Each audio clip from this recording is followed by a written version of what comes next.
এই জমিনের মধ্যে আল্লাহ পাক রব্বুল আলামিন প্রতিনিধি হিসাবে উলামায়ে কেরামদেরকে প্রেরণ করেছেন। অনেকে এই উলামায়ে কেরামদেরকে আগাছা মনে করে। আরো আসতে বলেন, এই স্বপ্নগুলো আপনারা আস্তে আস্তে ভুলে যান। পাবলিক উনারা বুঝে গেছে দিন শেষে আপনাদের কারো তারা বন্ধু নয়, এটা পাবলিক আস্তে আস্তে বুঝে গেছে। কারণ প্রতিদিন আপনারা বলবেন শরিয়া আইন বিশ্বাস করি না, উলামায়ে কেরামদেরকে মৌলবাদী বলে গালি দিবেন, আর নমিনেশন পাওয়ার আগে মাথার মধ্যে টুপি লাগায়া ধর্মের বিরুদ্ধে আইন করবেন না, প্রতিজ্ঞা করবেন। এটা জাতির সাথে ফালতুবাজি ছাড়া আর কোনো কিছু হতে পারে না। কথা ঠিক না বেঠিক?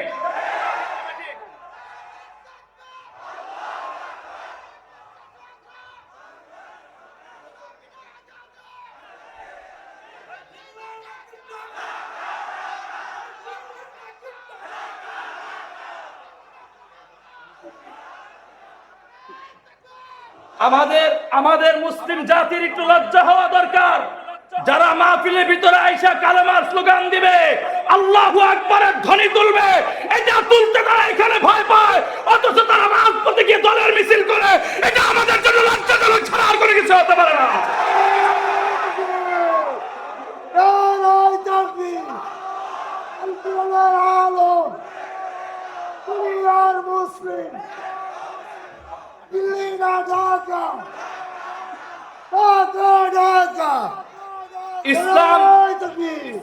ইসলাম এবং মুসলমানদের এই বিজয় শুধুমাত্র হুজুরদের মাধ্যমে হয় নাই, গোটা বাংলাদেশে স্বাধীনতা হয়েছে জুলাই বিপ্লবীদের মধ্যে।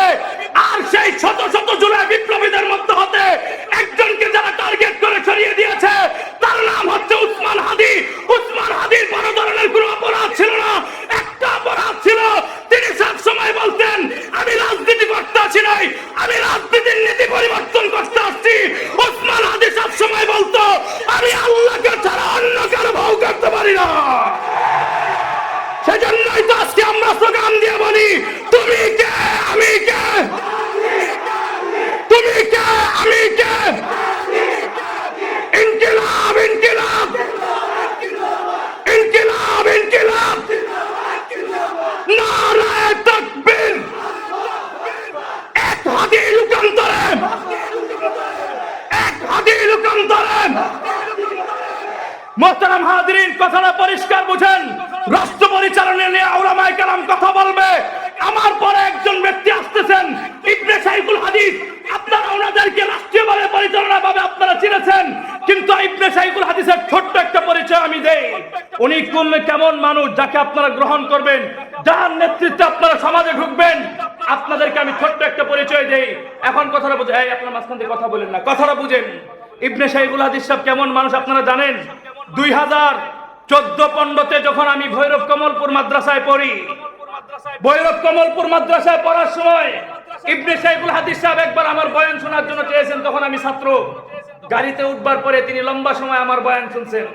বয়ান শুনবার পরে তো তিনার কাছে আমি একটা কমিটমেন্ট করছেন, একজন বিজ্ঞ আলেম যিনি মামুনুল হক সাহেবকে দেখতে পারতেন না, যে কোনো ভাবেই হোক একটা বাজে মন্তব্য করছে, এই আওয়াজটা মামুন সাহেবের কান পর্যন্ত আমি পৌঁছাইছিলাম। তখন আমি কাফিয়া শরহে বেকায়া পড়ি। তো এমন টাইমে হুজুর আমার পিঠের মধ্যে একটা থাপ্পড়ে জিজ্ঞেস করছে, এই বেটা, মানুষের পিছনে পড়ে থাকলে কি দেশের নেতৃত্ব দেওয়া যাবে? আর আসতে বলেন, তাহলে আমরা ইবনে শাইখুল হাদিস সাহেবের খেলাফত, বাংলাদেশ খেলাফত মজলিস থেকে একটা আদর্শ শিখেছি, আমি আমার দল করব, অন্য দলকে গাইল করে গালি দিব না।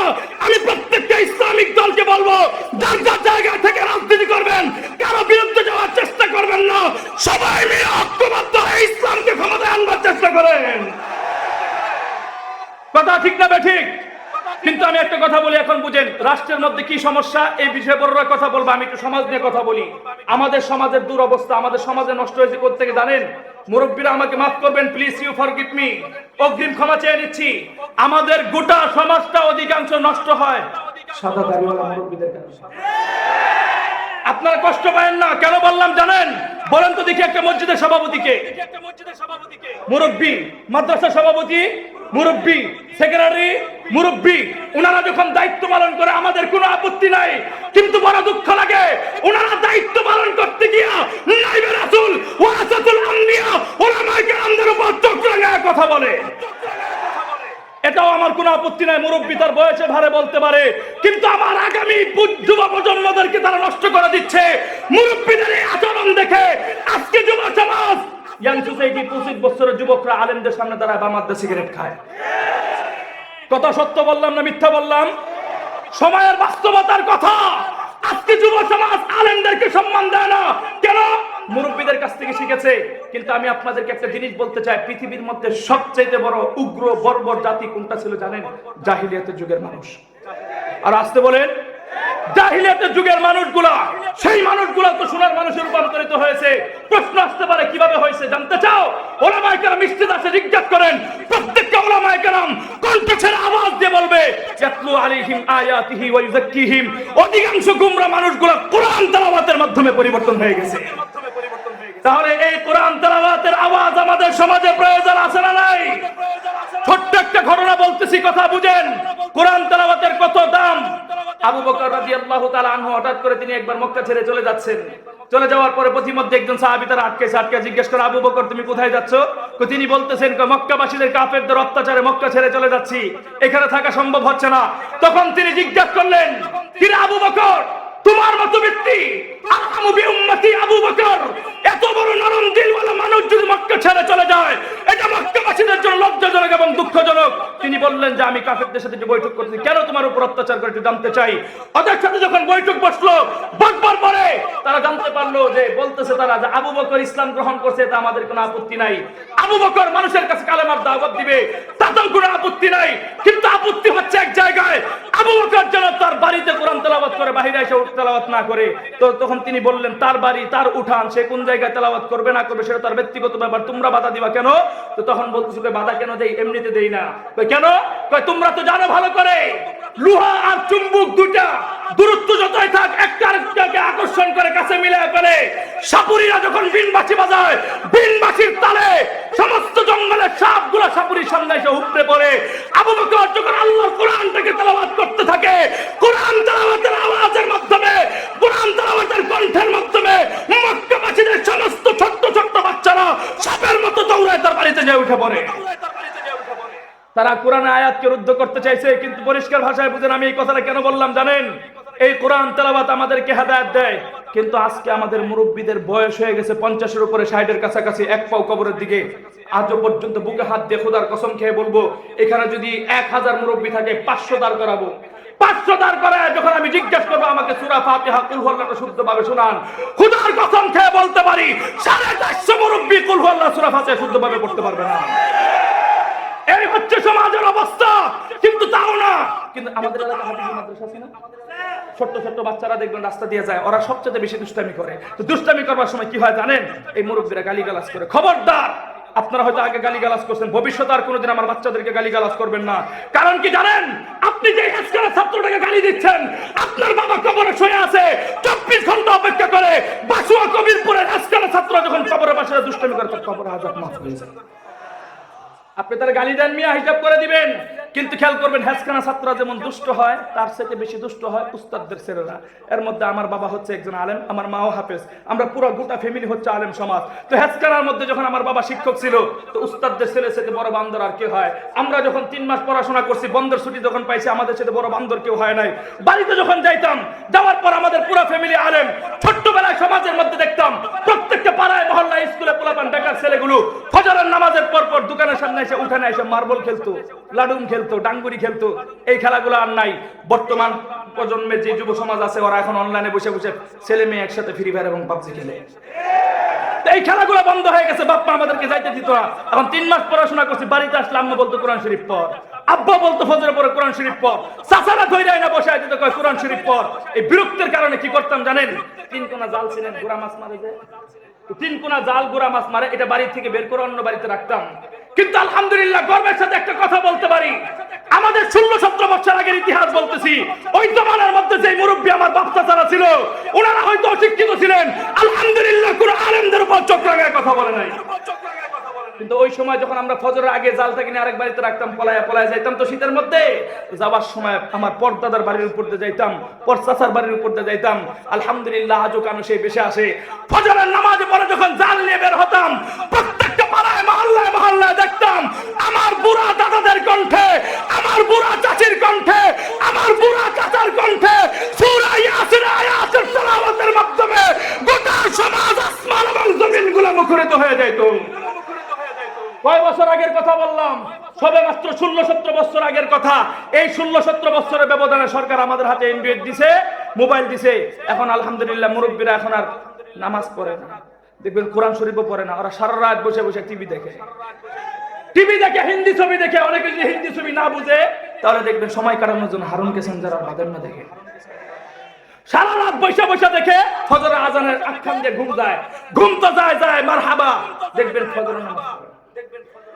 আপনারা বলবেন অনিশ্চিত হয়ে বলছি, আল্লাহর কসম খেয়ে বলি, আপনাদের ফুলপুর থানার যতগুলা মুরব্বী আছে ওনারা যদি হিম্মত করে ফজরের নামাজ পড়ে, যুবকরা না যৌবনের তাহলে পাগলামি করে বাদ দিলাম, শুধুমাত্র মুরব্বীরা যদি হিম্মত করে ফজরের নামাজ আসে, প্রত্যেকটা মসজিদে 3 কাতার করে মুসল্লি হবে। কয় কাতার? 3 কাতার মুসল্লি হবে। কিন্তু খেয়াল করবে এই সমস্ত মুরব্বীরা ফজরেও যায় না, জোহরেও যায় না, আসরেও যায় না, মাগরিবে যায় না। দেখবেন মাগরিবের টাইমে বিড়ি টানতে টানতে শ্বাস চলে যায়। 3জন 4জন একসাথে মুরব্বীরা একত্রিত হয়, চারতলে বসে বসে কি সমালোচনা করে জানেন? কবিরের ইমাম সাহেব কি জোহরের নামাজ ঠিক মতো পড়াইছে? আর আস্তে কোন ঠিক? 3জন 4জন মুরব্বীরা তাদের সবচেয়ে বড় হাতিয়ার হিসেবে সমাজের মধ্যে কাজ করে কি জানেন? যে ওনারা পার্থক্য করতেছে, ওনাদের বয়স বেশি, বয়সের কারণে শ্রদ্ধা করি, কিন্তু এই বয়সের কথা বলে আমাদের সমাজটা কতটা পিছায় দিয়েছে আপনারা খেয়াল করেন। আপনাদের এলাকায় ডিজে গান হয়? হয় কি হয় না? আমি বুকে হাত দিয়ে হিম্মত করে বলতে পারি ডিজে গানগুলো যুবকরা বাজায়, কিন্তু কোন যুবকের পাঠায় এত বড় সাহস হয় নাই কোন মুরব্বীর অনুমতি ছাড়া সমাজে ডিজে গান করবে। ওরা সকলে মুরব্বীদের অনুমতি নিয়ে করে। ইমাম সাহেব বাধা দিতে চাইলে ইমাম সাহেব কি বলে জানেন? আপনি এত চাকরি করেন, সমাজের নাক গালাইতে আইছেন না, খেয়াল করবেন তো করে। তো ইমাম সাহেব বাধা দিতে পারে না, সর্বশেষ যায় জুমার বয়ানে বয়ান করে। এটা শুনে দেখবেন ইমাম সাহেব চাকরি খায় মুরব্বী। কে খায়? মুরব্বী। খেয়াল করবেন আমাদের সমাজের অপবাদর আপনারা ডিজে গানের জন্য মুরব্বীরা কি অনুমতি দেয়? আমাদের যুব সমাজ তো এরা অল্প বয়সে এগুলা করবে, এই বলে যখন অনুমতি দেয়, আপনারা বড় বড় বক্স দেখছেন না যে দাঁড় করানো, এই বক্স আর কবরটাকে একটু খেয়াল করবেন, দুটোটা দেখবেন একই সিস্টেম। এই বক্সের ডিজে সাউন্ড মানে কি জানেন? কাছের থেকে সুন্দর শোনা যায়। তো ডিজে সাউন্ড মানে কানের ভিতরে যে যত জুড়ে শুনবে তত ভালো লাগবে। তো যারা ইমাম শব্দের চাকরি খাইছেন, ইমামদেরকে আপনারা সমাজের চাকর মনে করছেন, মনে রাখেন আল্লাহ আপনার জন্য স্পেশাল আরেকটা ডিজে পার্টি করবে। ওই কবরের ভিতরে দেখবেন বক্সের পিছনে চিকন দেখা যায় না? আমরা যখন কবরে লাশ শুয়ে আসি, ইমাম সাহেব একটা দোয়া শিখায় দেয় আমাদেরকে। কি দোয়া জানেন? মিনহা খালাকনাকুম ওয়া ফিহা নুঈদুকুম ওয়া মিনহা নুখরিজুকুম তারাতান উখরা। এই দোয়া পরে যখন কবরটা কমপ্লিট করে কবরের পরে একটু চিকন করে টান দেয়, অর্থাৎ বক্সের পিছনে সাইডের মতো। তো বক্স আর কবর দুটোটা একই সিস্টেম। যারা দুনিয়াতে ডিজে গান বাজাইছেন আর ইমাম সাহেব চাকরি খাইছেন, মনে রাখেন আল্লাহ আপনাকে দিয়ে এখানে ডিজে পার্টি করবে। জাহান্নামের ফেরেশতা গুজ্জু দিয়ে বাড়ি দিবে, এক বাড়িতে ৭০,০০০ গজ মাটির নিচে চলে যাবেন, বিকট ডিজে আওয়াজ হবে, একাই শুনবেন, মজাই আলাদা। ইমামের বিরোধিতা করছেন না, একা শুনবেন, বড় দুঃখ লাগে। দেখবেন এই মুরব্বীরা কি করে জানেন? ওনারা আমাদের সমাজের মধ্যে এখন নীতির পরিবর্তনের কথা বলি, খেয়াল করেন আমাদের সমাজের মুরব্বীরা কি করে? আমাদের সমাজে ৩০ জন বিশিষ্ট একটা মসজিদের ইমাম নিয়োগ করতে গিয়া মুরব্বীরা ১৩ জন সদস্য একটা কমিটি গঠন করে। ওরা ইমাম সাহেবরা চেক করে ইমাম সাহেবের পা থেকে মাথা পর্যন্ত সুন্নাত ঠিক আছে কিনা, ইমাম সাহেবের পা থেকে মাথা পর্যন্ত হুজুরের চুল ঠিক আছে কিনা, হুজুরের চরিত্র ঠিক আছে কিনা, সবগুলো যখন যাচাই করে আমাদের ভালো লাগে। কিন্তু বড় দুঃখ লাগে এই সমাজের মানুষ যখন ৫০,০০০ ৬০,০০০ মানুষের দায়িত্ব একটা ইউপি চেয়ারম্যানের উপর দিয়ে দেয়, ১ লাখ ২ লাখ মানুষের দায়িত্ব যখন একজন এমপি সাহেবের উপর দায়িত্ব দিয়ে দেয়, এই জনগণ একবারও চিন্তা করে না ওদের সমাজের ওই এমপি সাহেব চেয়ারম্যান সব বুঝতে পারি নাই কিনা। বড় দুঃখ লাগে। কাজেই আমরা একটা কথা পরিষ্কার বলি, সমাজ যদি এভাবে চালাইতে চান, আপনারা হয়তো রাষ্ট্রীয়ভাবে স্লোগান দিতে পারেন, সমাজের মধ্যে ইসলামের কোনদিন পরিবর্তন হবে না। কথা ঠিক না বেঠিক? তাহলে এই পরিবর্তনের আমাদের প্রয়োজন আছে না নাই? আমরা পরিষ্কার এই কথা বুঝি। ওয়া মাকারু ওয়া মাকারাল্লাহ। ভাই আপনারা পিছনের দিকে তাকালে বয়ান ছেড়ে দিব। এদিকে এদিকে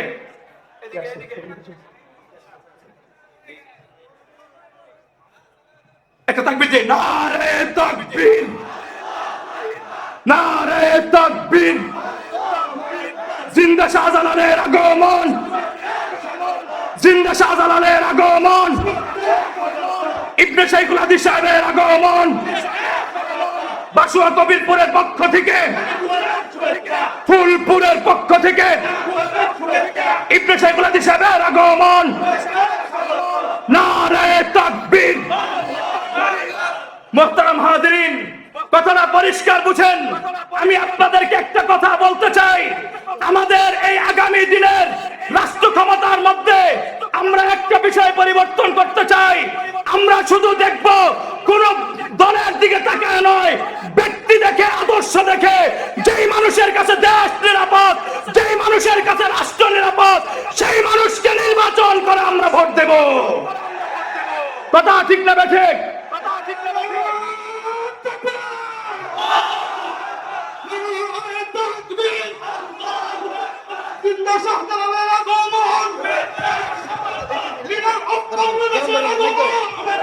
স্বাগতম মামুনুল হক, মামুনুল হক, মামুনুল হক, মামুনুল হক, মামুনুল হক, মামুনুল হক, মামুনুল হক, মামুনুল হক, মামুনুল হক, মামুনুল হক, মামুনুল হক আছে।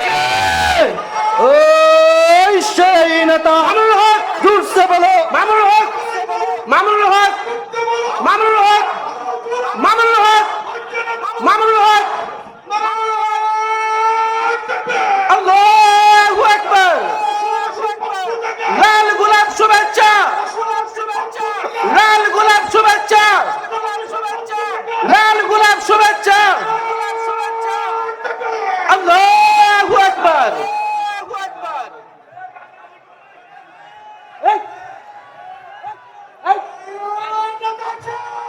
আছে মামুনুল হক, মামুনুল হক, মামুনুল হক, মামুনুল হক, মামুনুল হক আছে। সবাই শান্ত হয়ে বসেন। হুজুর এখানে থাকবে, স্টেজে আরো আলোচক আছে, ওনারা কথা বলবে। এত ব্যস্ত হওয়ার কোনো কারণ নাই, কারণ আমরা এক হাদি হারাইছি আর আরেক মামুনকে হারাইতে চাই না। আর আসতে বলেন, আমরা 24 ঘন্টা সতর্ক থাকবো। এক মামুনুল হককে নিরাপত্তা দেওয়ার জন্য প্রয়োজনের তাকিদে বাংলাদেশের 16 কোটি মুসলমান তাদের নিরাপত্তার চাদর হয়ে দাঁড়িয়ে যাবে। ওরা সকলে মুরব্বীদের অনুমতি নিয়ে করে।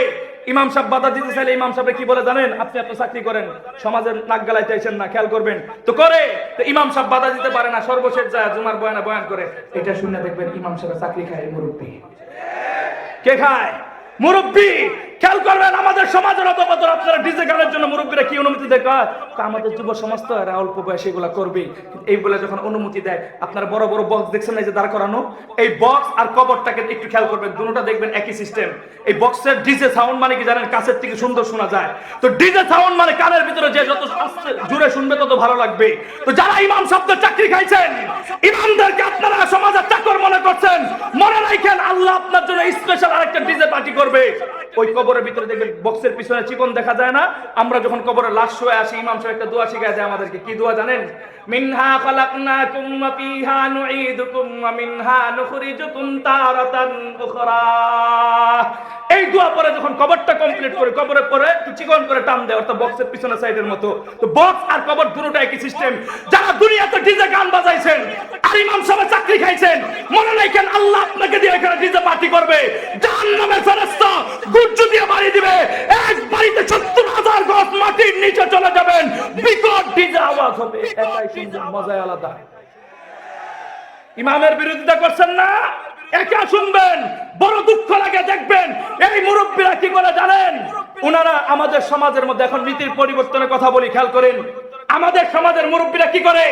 আমাদের সমাজে 30 জন বিশিষ্ট একটা মসজিদের ইমাম নিয়োগ করতে গিয়া মুরব্বীরা 13 জন সদস্য একটা কমিটি গঠন করে। ওরা ইমাম সাহেবরা চেক করে ইমাম সাহেবের পা থেকে মাথা পর্যন্ত সুন্নাত ঠিক আছে কিনা, ইমাম সাহেবের পা থেকে মাথা পর্যন্ত হুজুরের চুল ঠিক আছে কিনা, হুজুরের চরিত্র ঠিক আছে কিনা সবগুলো যখন যাচাই করে আমাদের ভালো লাগে, কিন্তু বড় দুঃখ লাগে এই সমাজের মানুষ যখন 50,000 60,000 মানুষের দায়িত্ব একটা ইউপি চেয়ারম্যানের উপর দিয়ে দেয়, 1 লাখ 2 লাখ মানুষের দায়িত্ব যখন একজন এমপি সাহেবের উপর দায়িত্ব দিয়ে দেয়, এই জনগণ একবারও চিন্তা করে না ওদের সমাজের ওই এমপি সাহেব চেয়ারম্যান সাহেব বুঝতে পানি নাই কিনা। বড় দুঃখ লাগে। কাজেই আমরা একটা কথা পরিষ্কার বলি, সমাজ যদি এভাবে চালাইতে চান আপনারা হয়তো রাষ্ট্রীয়ভাবে স্লোগান দিতে পারেন, সমাজের মধ্যে ইসলামের কোনোদিন পরিবর্তন হবে না। কথা ঠিক না ঠিক? তাহলে এই পরিবর্তনের আমাদের প্রয়োজন আছে না নাই? আমরা পরিষ্কার এই কথা বুঝি, ওয়ামাকারু ওয়ামাকারাল্লাহ। ভাই আপনারা পিছনের দিকে তাকালে বয়ান ছেড়ে দিব। এদিকে এদিকে